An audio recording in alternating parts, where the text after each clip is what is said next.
Ako si Francis Riudique at narito ang mga napapanahong balita. Kasama ang mga barangay at lokal na pamahalaan na sakop sa ruta ng tren mula Camarines Sur hanggang Albay ay tinalakay ni Philippine National Railways o PNR Officer in Charge General Manager Attorney Celeste Lauta ang mga dapat gawin sa pagpapabuti ng daloy ng biyahe. Kabilang sa pinag-usapan sa dialogo ay ang issue ng right-of-way ng PNR, mga crossings na hindi pinahihintulutan at iligal na konstruksyon sa lupa. Layo ng PNR na panatilihin ang kaligtasan at seguridad ng bawat pasahero at mas maging komportable ang biyahe nito.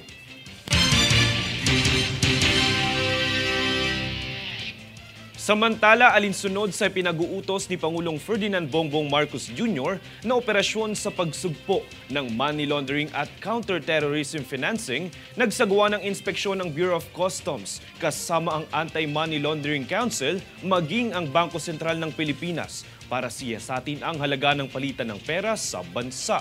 Ang buong detalye tunghayan kay Jade Buhoy.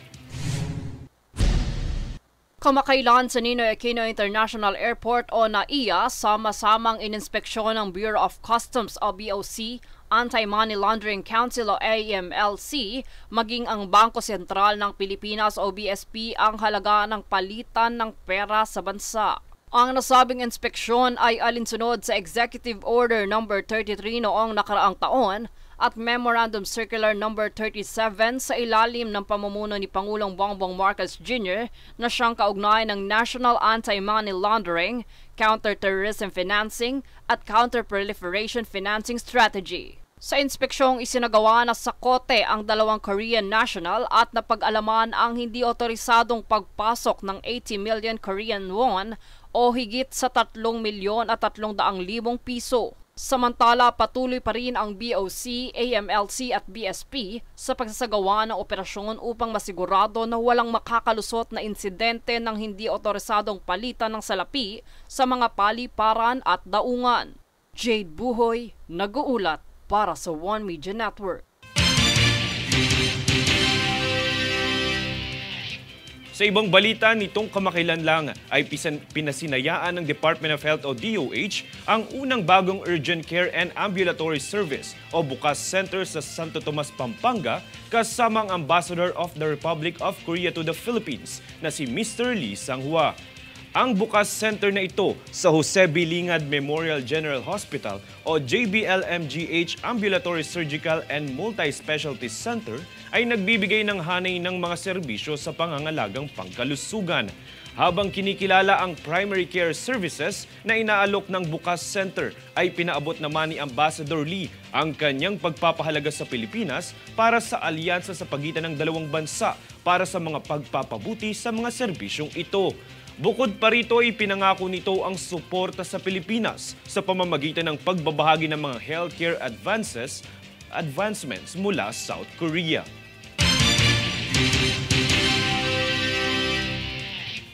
Kami ang boses ng pagbabago. Ako si Francis Riudique at ito ang News Force. Sa ulo ng mga balita. Kaso ng leptospirosis tumataas, bunsod ng pagsisimula ng tag-ulan at mga pagbaha.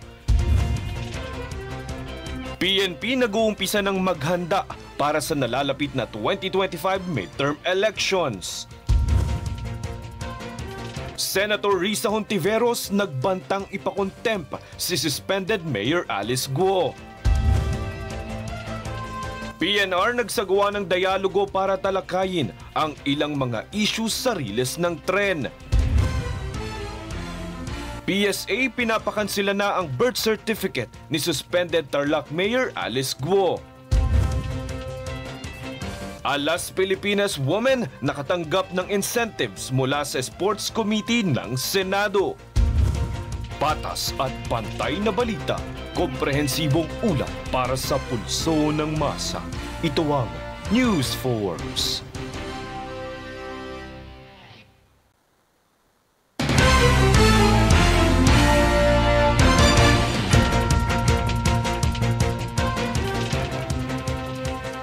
Ako si Francis Riudique at narito ang mga napapanahong balita. 10 LGU sa bansa ang ginawaran ng parangal na Walang Gutom Award sa panguna ni Pangulong Ferdinand Marcos Jr. sa Malacanang nitong ika-26 ng Hunyo. Ang parangal ay pagkilala ng pamahalaan sa mga katangi-tanging aksyon at proyekto ng mga LGU para tugunan ang isyu ng kagutuman. Kinapapalooban ito ng 2 barangay, 3 munisipalidad, 4 na lungsod at 1 probinsya.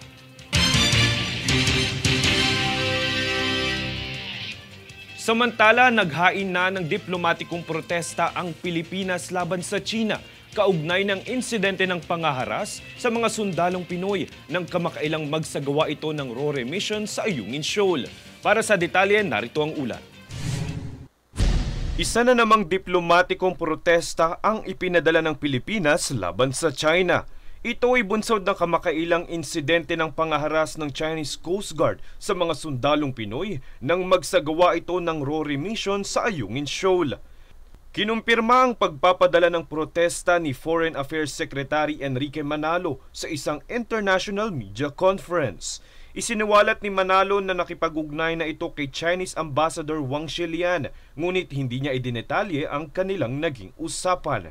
Matatanda ang sinabi ni DFA Undersecretary Maria Teresa Lazaro na posibleng ipatawag si Ambassador Wang Shilian dahil sa nakaraang insidenteng naputulan ng daliri ang isang sundalong Navy.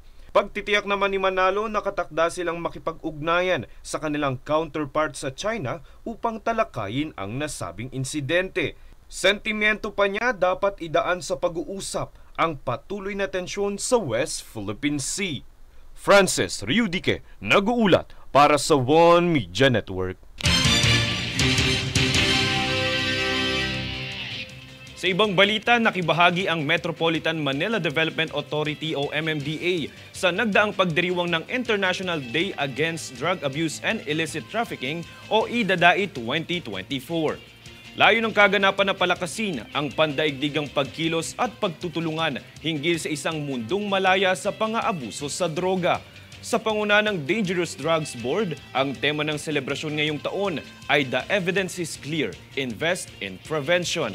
Bukod sa MMDA ay ipinagdiwang din ang kaganapan na ito sa iba't ibang panig ng bansa gaya ng Metro Manila, Davao del Sur, Ilocos Norte at marami pang iba.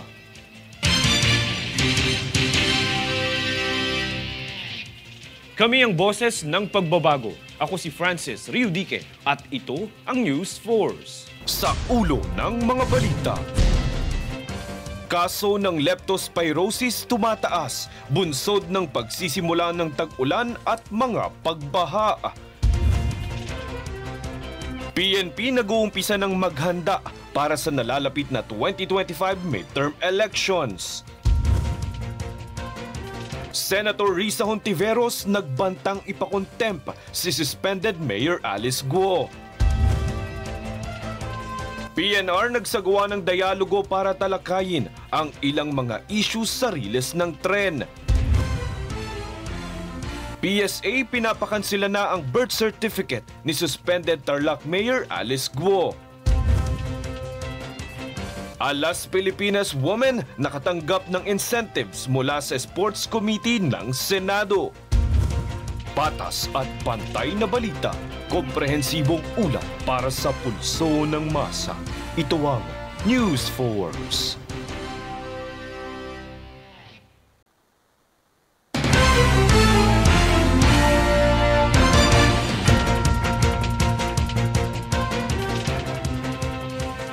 Ako si Francis Riudique at narito ang mga napapanahong balita. Nitong kamakailan lang ay pinangunahan ng Department of Health o DOH na kinantawan ni Assistant Secretary Paulito Teston ang turnover ceremony ng bagong Pilipinas Mobile Clinics sa 7 probinsya ng Central Luzon sa Pampanga Provincial Capital.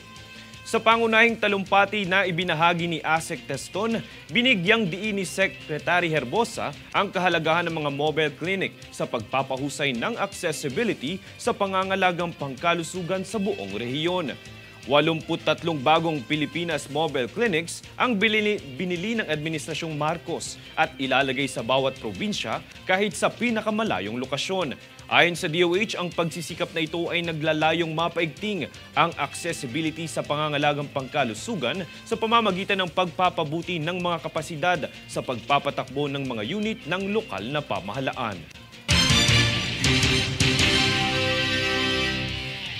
Samantala, upang matiyak ang kaligtasan at seguridad ng hindi lamang ng mga individual sa kalsada, kundi pati na rin ang mga social workers sa programang pag-abot ng Department of Social Welfare and Development o DSWD, ay katuwang na nito ang National Capital Region Police Office o NCRPO sa mga isasagawang aktibidad at operasyon.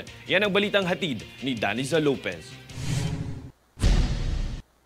Inihayag ni National Capital Region Police Office o NCRPO Security Escort Team Leader Police Lieutenant Oliver V. Zinampan ang buong suporta at partisipasyon ng NCRPO sa Department of Social Welfare and Development o DSWD Oplan Pag-abot Team para maisagawa ang reach-out programs ito ng ligtas at maayos.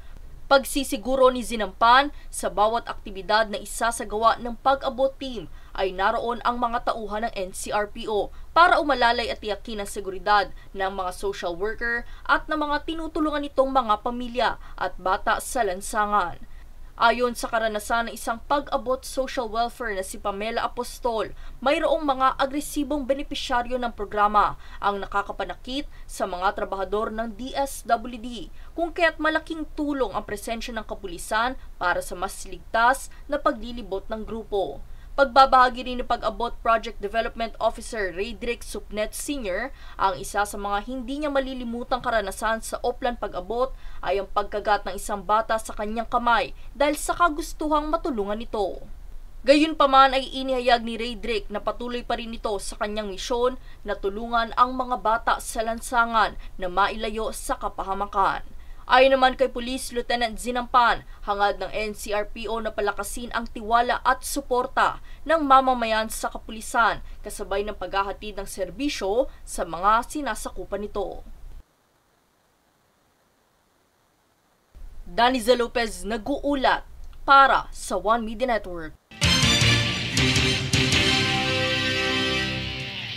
Bilang paggunita sa World Drug Day, tinipon ng Dangerous Drugs Boards o DDB ang 200 drivers mula sa Transportation Network Vehicle Service o TNVS para makalahok sa pagsasanay ukol sa road safety, traffic rules maging ang regulasyon sa kalsada. Ayon sa DDB, ang aktibidad na ito ay naglalayong maisulong ang kolektibong aksyon ng mga transport group at gobyerno para sa ligtas, masagana at maayos na serbisyo ng pagbabiyahe sa kalsada na siya ring sugpuin ang ibang paglaganap ng iligal na droga. Kami ang boses ng pagbabago. Ako si Francis Riudique at ito ang News Force. Sa ulo ng mga balita. Kaso ng leptospirosis tumataas, bunsod ng pagsisimula ng tag-ulan at mga pagbaha. PNP nag-uumpisa ng maghanda para sa nalalapit na 2025 midterm elections. Senator Risa Hontiveros nagbantang ipakontempt si suspended Mayor Alice Guo. PNR nagsagawa ng dialogo para talakayin ang ilang mga issues sa riles ng tren. PSA pinapakansila na ang birth certificate ni suspended Tarlac Mayor Alice Guo. Alas Pilipinas woman nakatanggap ng incentives mula sa Sports Committee ng Senado. Patas at pantay na balita, komprehensibong ulat para sa pulso ng masa. Ito ang News Force.